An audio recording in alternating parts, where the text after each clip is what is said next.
Kerala iron fabrication and engineering unit association 4ാം സംസ്ഥാന സമ്മേളനം Manikkoth grand ഓഡിറ്റോറിയത്തിൽ നടന്നു. Trikaripur MLA M. രാജഗോപാലൻ ഉദ്ഘാടനം നിർവഹിച്ചു.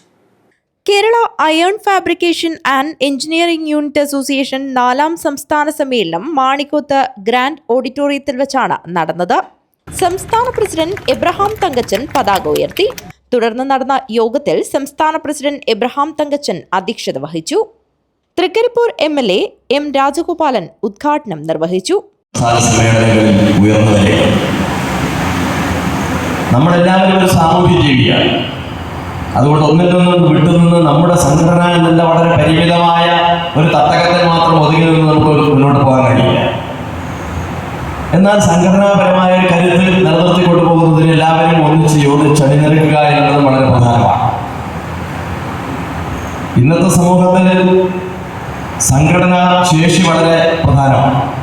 സംസ്ഥാന ജോയിന്റ് സെക്രട്ടറി ഉണ്ണി മഞ്ചേരി അനുശോചന പ്രമേയം അവതരിപ്പിച്ചു. സംസ്ഥാന സെക്രട്ടറി ജിജോ ജോസ് പ്രവർത്തന റിപ്പോർട്ടും സംസ്ഥാന ട്രഷറർ ഇൻചാർജ് R. രവീന്ദ്രൻ വരവ് ചിലവ് കണക്കും അവതരിപ്പിച്ചു. സംസ്ഥാന വൈസ് പ്രസിഡന്റ് S. ദേവരാജൻ പ്രമേയാവതരണം നടത്തി. സ്വാഗത സംഘം ജനറൽ കൺവീനർ KV സുഗതൻ സ്വാഗതവും working chairman M. Sajesh Kumar നന്ദിയും പറഞ്ഞു. News bureau, Kanhangad.